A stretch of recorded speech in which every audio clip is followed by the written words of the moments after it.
Hello everyone. तो आज हम स्टार्ट करने जा रहे हैं जेनेटिक्स का पार्ट 3। पार्ट सेकंड तक हमने अपूर्ण प्रभाविता या इनकम्प्लीट डोमिनेंस को देख लिया था और उसमें हमने देखा था कि जो है दोनों लक्षण है वो मिश्रित अवस्था में या मिक्स्ड कंडीशन में अपना अपना लक्षण प्रारूप प्रकट करते हैं। नेक्स्ट अपना टॉपिक क्या आता है? तो नेक्स्ट अपना टॉपिक है सह प्रभाविता या को डोमिनेंस। तो देखिए सह प्रभाविता में क्या होगा कि जब दो या दो से अधिक एलील है वो एक साथ ही प्रभावी हो। देखिए दो या दो से अधिक भी क्या हो सकते हैं? प्रभावी। और दोनों ही अपनी क्या दर्शाए? अभिव्यक्ति। तो इसे अपन क्या कहते हैं? सह प्रभाविता। देखिए अपूर्ण प्रभाविता में भी दो एलील थे और वो दोनों मिक्स होकर अपना अपना लक्षण प्रारूप दे रहे थे, लेकिन इसमें क्या होगा? प्रभावी भी दो से अधिक होंगे और दोनों अपनी अभिव्यक्ति को दर्शाएंगे। इस गुण को अपन क्या कहते हैं? सह प्रभाविता। और इसमें है तो जो मिश्रित लक्षण है वो प्रकट नहीं होते, मिश्रित लक्षण नहीं होंगे प्रकट। ओके, तो इसे अपन मिश्रित प्रकार की वंशागति नहीं बोल सकते। अब इसका एग्जाम्पल कौन है? एबीओ रक्त समूह। एबीओ रक्त समूह में देखिए तो जो ए और जो बी है तो वो दोनों तो क्या है? प्रभावी एलील। ए और बी क्या है? प्रभावी एलील है या प्रभावी रक्त समूह है। लेकिन जो ओ है वो क्या है? अप्रभावी एलील या अप्रभावी रक्त समूह। अब देखिए अब रक्त समूह को निर्धारण करने वाली जीन के बारे में अगर पूछे तो होती है एक आई जीन। कौन सी जीन होती है? आई जीन। और जो मिलती है आरबीसी पर। ठीक है, 11th का ये कॉन्सेप्ट है। रक्त समूह का निर्धारण कौन सी जीन करती है? आई जीन, और वो होती है आरबीसी पर। चलिए अपन पढ़ते हैं आगे रक्त समूह का निर्धारण किस प्रकार से होता है। यस, सबसे पहले अगर हम बात करें तो आई जीन है, उस पर अपन ने सबसे पहले एलील लिया है ए को, और इस इधर भी हमने ले लिया है ए को। इस संतति का जो जीनोटाइप है वो क्या बन जाएगा? आई ए आई ए। अब इसका रक्त समूह क्या हो जाएगा? ए। अब देखिए दोनों ए सेम है तो ए कैसा हो जाएगा? समयुग्मजी। अपन इसको साथ साथ बनाएंगे ताकि आपको अच्छे से समझ में आ सके। नेक्स्ट अगर जनक फर्स्ट का आई ए है, इसका अगर आई आई है, आई आई क्या करेगा? ओ। ओ जो रक्त समूह है उसके लिए एलील होता है स्मॉल आई। वो क्या होता है? Small I. तो अपन इसको ओ को लिखने के लिए स्मॉल आई का यूज करेंगे तो क्या हो जाएगा? आई ए आई आई। ये भी होता है रक्त समूह तो ए ही होगा, लेकिन क्या होगा? विषम युग्मजी। क्या हो जाएगा? ये विषम युग्मजी ए। ठीक है, नेक्स्ट सेम डिटो अपन कर देंगे बी के लिए भी आई बी। फिर नेक्स्ट है आई बी और इधर आई आई। तो ये क्या हो जाएगा? विषम युग्मजी बी। तो ये बी लेकिन कैसा? सम युग्मजी। और ये बी कैसा? विषम युग्मजी। ओके, फिर नेक्स्ट है अगर ए आ गया और इधर अगर बी आ जाता है तो क्या बन जाएगा? आई ए आई बी। तो ये रक्त समूह कौन सा हो जाएगा? ए बी रक्त समूह। ये कौन सा हो जाएगा? ए बी रक्त समूह। और अगर नेक्स्ट है इधर भी आई आई और इधर भी आई आई तो इसका जीनोटाइप क्या बनेगा? आई आई। तो इसका रक्त समूह हो जाएगा ओ। तो ए बी और ओ। तो ह्यूमंस में या मानव में कुल रक्त समूह कितने होते हैं? 4। ए बी और ओ। अब नेक्स्ट है कि कौन, सवाल यहां से पूछा जा सकता है कभी, ये बेसिक नॉलेज है कि कौन है वो किसे रक्त दे सकता है और किस से ले सकता है। ये कॉन्सेप्ट अगर आपको समझना हो तो दो चीज आपको ध्यान रखनी है, सर्वदाता रक्त समूह और सर्वग्राही, यानी कि सबको देने वाला और सबसे लेने वाला। तो सर्वदाता कौन होता है? O blood group. कौन होता है? O blood group. और सर्वग्राही यानी सबसे लेने वाला कौन होता है? A B. तो सर्वदाता कौन? ओ। और सर्वग्राही कौन? A B. चलिए अब देखिए तो अब ए है। ए हम जानते हैं कि जिनका ब्लड ग्रुप मैच होता है वो उनको दे सकते हैं। तो ए पहले तो ए को दे सकेगा और ए से ले सकेगा। बी भी है, वो भी क्या करेगा? बी को दे सकेगा और बी से ले सकेगा। ए बी है वो ए बी को दे सकेगा और ए बी से ले सकेगा। और जो ओ है वो ओ को दे सकेगा और ओ से ले सकेगा। चलिए ये तो हो गया अपना क्लियर। फिर देखिए ए है और किसे दे सकता है? जो सबसे ले सकता है, सर्वग्राही यानी ए बी। तो ए और किसे देगा? खुद को और ए बी को। तो ए किस किस को दे सकता है? खुद को और ए बी को। अब ये ले किससे सकता है, एक तो खुद से और एक सर्वदाता से यानी कि ओ से। सेम टू सेम बी भी हो जाएगा, तो बी भी ए बी को दे पाएगा और ओ से ले सकेगा। नेक्स्ट है ए बी। ए बी किसे दे सकता है, केवल खुद को। ए बी केवल किसे दे सकता है, खुद को। लेकिन ए बी किस से ले सकता है, तो ए बी हम जानते हैं ए बी से तो लेगा ही लेगा, लेकिन ए बी और ओ से भी लेगा रक्त। ओके, फिर है ओ। ओ किसे दे सकता है, ओ एक तो खुद को देगा, लेकिन हम जानते हैं ओ है वो सर्वदाता है, तो ओ अपने साथ साथ में ए को भी देगा, बी को भी देगा और ए बी को भी देगा। लेकिन ओ किस से ले सकेगा, केवल खुद से। ओ हमेशा किससे ले सकेगा, केवल खुद से ही। तो ये है अपनी ब्लड ग्रुप्स की सारणी और ये है इनके जीनोटाइप। देखिए बच्चों, आपको है ना जीनोटाइप बनाने जरूर आने चाहिए। तो जीनोटाइप के लिए अपने को क्या करना है, ये आई जीन लेनी है और इस पर लिख देने हैं। नेक्स्ट है, तो हमने जैसे बात करी अभी कि हमें रक्त समूह के जीनोटाइप बनाने जरूर आने चाहिए, तो अपन इसके एक क्वेश्चन ले लेते हैं। मान लीजिए कि कोई पिता है जिसका ब्लड ग्रुप है ओ और जो माता है उनका रक्त समूह है बी। अब बी कैसा, मान लो मैंने ले लिया है विषम युग्मजी। बी को हमने कैसा ले लिया है, विषम युग्मजी, यानी कि माँ है वो हेटेरोजाइगस बी है। तो अब इनके बच्चों में कौन कौन से रक्त समूह हो सकते हैं, तो चलिए देखते हैं। सबसे पहले पिता, तो हमने पहले ही कहा है जिसको जीनोटाइप्स बनाने आ गए उसके सवाल कभी गलत नहीं होंगे। ओके, ये हो गया पिता का। फिर है माता का, तो माता का अपन कैसे लिखेंगे, बी है कौन सा, विषम युग्मजी, तो आई बी आई आई। तो चलिए आई B I I I I I I. Next है आई बी आई आई और आई आई आई आई। ओके, यानी कि देखिए ये ब्लड ग्रुप बन गया बी, ये हो गया ओ, ये बन गया बी और ये हो गया ओ।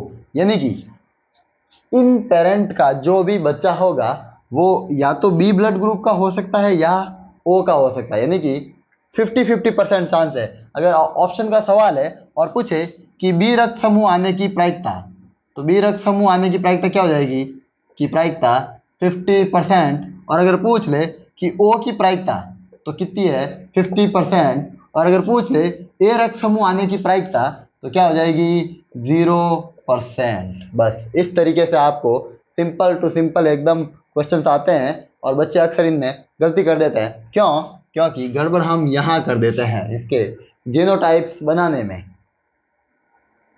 विषम युग्मजी, अब देखिए सर ऐसा भी पूछ लेते हैं बच्चे कि सर हमें ये विषम युग्मजी लेना है या सम युग्मजी। तो देखिए क्वेश्चन में अगर दिया हुआ हो तो ठीक है, लेकिन नॉर्मली जो लेते हैं वो विषम युग्मजी को ही प्रेफर किया जाता है, सम युग्मजी को नहीं। लेकिन अगर क्वेश्चन में अगर सम युग्मजी लिखा हुआ है तो अपने को फिर सम युग्मजी ही लेना है। ओके, ये क्वेश्चन आपके लिए भी है और आप कमेंट में बताएंगे उसका आंसर कि जो पिता है वो है ए बी और जो माता है वो है ओ। यह आपको याद करना है कि इन बच्चों में कौन कौन से रक्त समूह आने की प्रायिकता है। नेक्स्ट अपन स्टार्ट करते हैं डाईहाइब्रिड क्रॉस या द्विसंकर संकरण। तो देखिए अब एक संकर संकरण की परिभाषा को अगर हम याद करें तो ऐसा संकरण जिसमें एक ही लक्षण की वंशागति का अध्ययन किया जाता है। तो द्विसंकर संकरण की परिभाषा क्या हो जाएगी, ऐसा संकरण जिसमें दो लक्षणों की वंशागति का अध्ययन किया जाता है, जिसमें दो लक्षणों की वंशागति का अध्ययन किया जाता है। ओके, ये हो जाएगी द्विसंकर संकरण की परिभाषा। अब देखिए द्विसंकर संकरण को अपन समझते हैं एक उदाहरण से। एग्जाम्पल अपन लेते हैं बीज का रंग, बीज का आकार और बीज का रंग, बीज का आकार और बीज का रंग।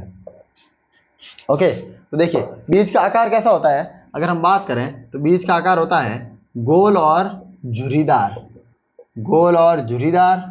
और बीज का रंग कैसा होता है, पीला प्रभावी और हरा अप्रभावी।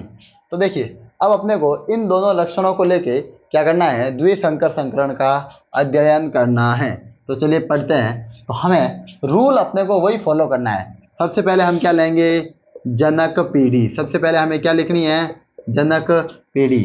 तो जनक पीढ़ी हमें क्या क्या लिखेंगे, यस, इसको अपन बोल देंगे गोल पीले बीज। क्या बोल देंगे अपन, गोल पीले बीज। इसका हम क्रॉस किसके साथ करवाएंगे, small R small R small Y small Y, यानी कि झुर्रीदार हरे बीज, झुर्रीदार हरे बीज। ओके, अब ये बताओ, मेरे को बता दो, अगुणित है या द्विगुणित है, हैप्लॉइड है या डिप्लॉइड है, या 2n है या n है। तो हम जानते हैं कि ये किस अवस्था में है, 2n। तो सबसे पहले अपना रूल क्या कहता है कि 2n को बनाओ n, और वो हम कैसे बनाते हैं, अर्धसूत्री विभाजन के द्वारा। तो यहाँ पर कौन सा विभाजन होता है, मियोसिस। कौन सा विभाजन होता है, मियोसिस। अब देखिए मियोसिस से क्या बन जाएगी, आर वाई, स्मॉल आर, तो क्या बन गई, कैपिटल वाई और स्मॉल वाई। यस, ये क्या बन गई अपने पास में, F1 पीढ़ी। क्या बन गई अपने पास में, F1 पीढ़ी। इस पीढ़ी का नाम बोलिए, इस पीढ़ी का नाम हो जाएगा युग्मक पीढ़ी। क्या हो जाएगा इसका नाम, युग्मक पीढ़ी। ओके, अब ये F1 पीढ़ी है। अब ये बीज आपको कैसे दिख रहे हैं, गोल पीले बीज। ये बीज कैसे है भाई, गोल पीले बीज। अब अगर हम इसके जीनोटाइप की बात करें, अब आपको ये शुद्ध गोल तो नहीं दिख रहे होंगे, यानी कि ये समयुग्मजी तो नहीं दिख रहे होंगे। ये हैं विषम युग्मजी गोल पीले या अशुद्ध गोल पीले बीज, यानी कि अशुद्ध गोल पीले बीज। अब नेक्स्ट अपने को क्या करना है, नेक्स्ट हम इसकी करवाएंगे आगे सेल्फिंग या स्वपरागण। इसका हम आगे क्या करवाएंगे, सेल्फिंग या स्वपरागण। तो स्वपरागण के लिए देखिए, जब भी इस तरीके का अपने पास में आ जाता है, पहले हमें उसके बनाने पड़ते हैं युग्मक। अपने को F1 पीढ़ी मिली है, capital R small R capital Y small Y. अब देखिए, अब इससे अपन युग्मक कैसे ज्ञात करते हैं। तो युग्मक ज्ञात करने का एक फॉर्मूला होता है 2 की पावर n, जहां पर n का मतलब क्या हो जाएगा, विषम युग्मजी की संख्या। तो देखिए विषम युग्मजी क्या है यहाँ पर, तो विषम युग्मजी, ये भी विषम युग्मजी है और ये भी क्या है, विषम युग्मजी। तो यानी ये दोनों क्या हो गए, विषम युग्मजी। तो 2 की पावर 2 इक्वल्स टू 4। इसके हमें अब युग्मक कितने मिलेंगे, 4। और हम चारों को कैसे बनाएंगे, कैपिटल आर को लेंगे कैपिटल वाई के साथ, और एक बार लेंगे स्मॉल वाई के साथ। फिर अपन स्मॉल वाई को भी एक बार लेंगे कैपिटल वाई के साथ, और एक बार लेंगे स्मॉल वाई के साथ। तो क्या हो जाएगा, देखिए capital R capital Y, capital R small Y, small R capital Y और स्मॉल आर स्मॉल वाई, यानी कि ये 4 क्या बन जाएंगे इसके युग्मक। और नेक्स्ट हम F2 पीढ़ी ज्ञात करने के लिए इन्हीं की हम करवाएंगे सेल्फिंग, यानी कि इनको इनके साथ में ही क्रॉस करवाएंगे। तो ये होता है फॉर्मूला युग्मक ज्ञात करने का।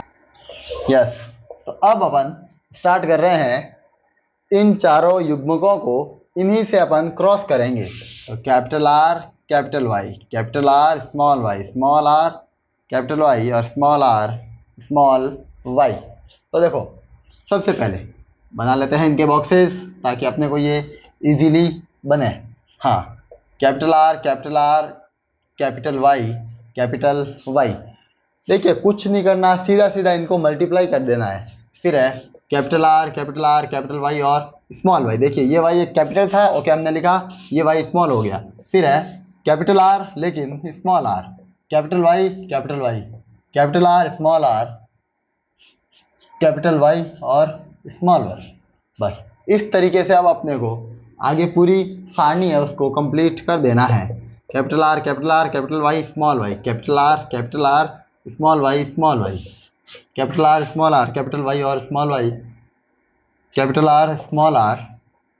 वाई। ओके, सारणी आपको समझ में आ रही होगी कि हम इसको किस तरीके से बना रहे हैं। नेक्स्ट है capital R capital Y capital R capital Y और स्मॉल वाई। हम इसको साथ साथ में बोल बोल के इस तरीके से लिख रहे हैं ताकि ये आपको समझ में आ सके अच्छे से।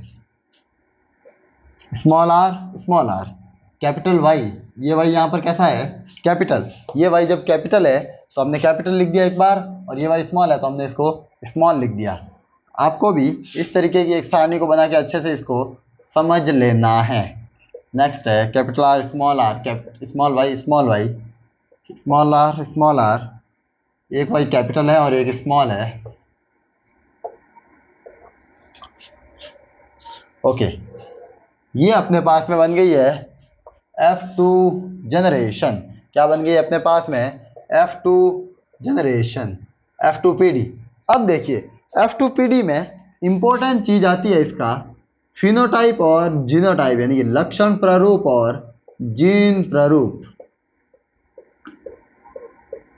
लक्षण प्रारूप और जीन प्रारूप को अपन कैसे समझ सकते हैं? लक्षण प्रारूप, तो लक्षण प्रारूप में देखिए पहला बीज जो है वो अपने को कैसा दिख रहा है? गोल पीला।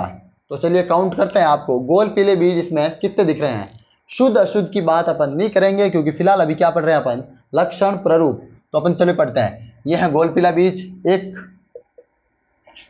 ये गोल पीला दो, ये भी गोल और पीला तीन, ये भी गोल और पीला चार, ये भी गोल पीला पांच, ये देखिए स्मॉल आई वाई आ गया, यानी कि ये हरा है, इसको अपन काउंट नहीं करेंगे। फिर है ये भी गोल पीला है, ये देखिए इसमें स्मॉल वाई, तो इसको अपन नहीं लेंगे। ये गोल पीला है, ये भी गोल पीला है, ये नहीं है, ये भी नहीं है, ये है और ये नहीं है, नहीं है, नहीं है।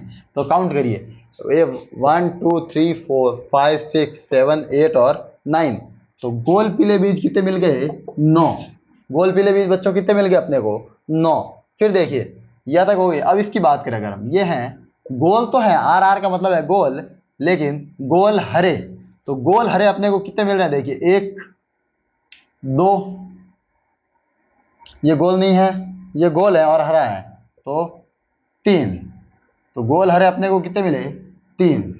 ओके, फिर नेक्स्ट है, इसकी बारी आती है। ये क्या है? झुर्रीदार पीले।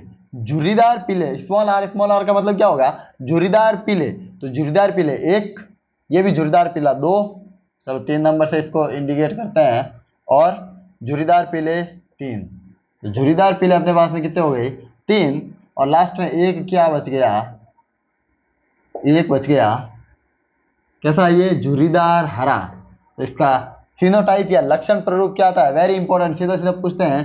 तो 9:3:3:1, यानी कि 9:3:3:1। तो इसका फिनोटाइप या लक्षण प्रारूप क्या आता है? 9:3:3:1। नेक्स्ट अपन बात करते हैं इसके जीन प्रारूप या जीनोटाइप की। तो जीनोटाइप को देखिए, अब अपन बात करेंगे इसकी सेपरेटली। तो अब आपको इसको मैं रफ कर देता हूं एक बार, तो देखिए क्या होगा।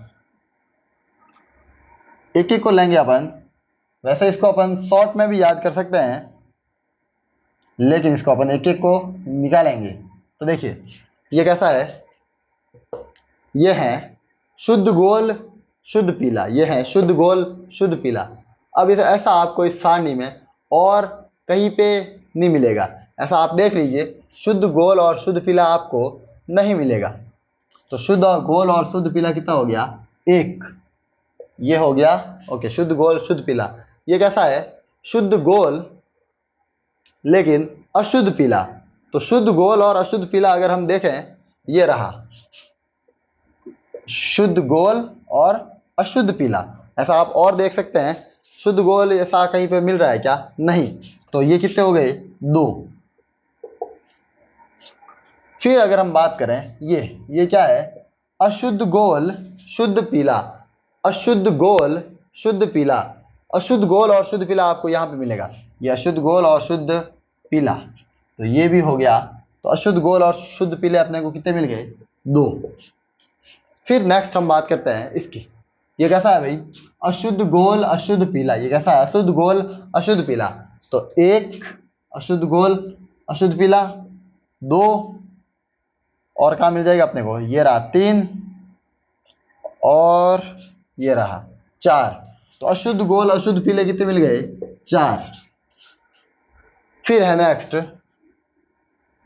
ये हो चुका है, ये बचा। ये क्या है? शुद्ध गोल शुद्ध हरा, शुद्ध गोल शुद्ध हरा। अब ये कितना है? देखिए शुद्ध गोल एक ही है, और यहाँ पर कहीं पे कैपिटल आर नहीं दिख रहा है, तो इसको अपन एक ही लेंगे। ओके, ये भी हो गया, ये हो रखा है। ये क्या है? ये है अशुद्ध गोल शुद्ध हरा, अशुद्ध गोल शुद्ध हरा, ये रहा। तो चलिए ये कितने हो गए? 2। फिर है इसकी बारी है, ये क्या है? शुद्ध झुर्रीदार, ये है झुर्रीदार और पीले। वाई का मतलब क्या हो जाएगा? कैपिटल वाई का मतलब पीला। तो झुर्रीदार पीले कितने हो गए? एक ही हुआ, ये लीजिए एक, ये हो गया। फिर ये क्या है? झुर्रीदार अशुद्ध पीला, झुर्रीदार और अशुद्ध पीला। तो झुर्रीदार और अशुद्ध पीला कितना है? ये, तो ये हो गया 2, और लास्ट में ये बचा 1। तो कितना आ गया? 1:2:2:4:1:1:2:1:1, यानी कि अगर इसको हम शॉर्ट में याद करें तो एक ट्रिक होती है 12:24:12:12:1। क्या होती है? 12:24:12:12:1। तो अपन को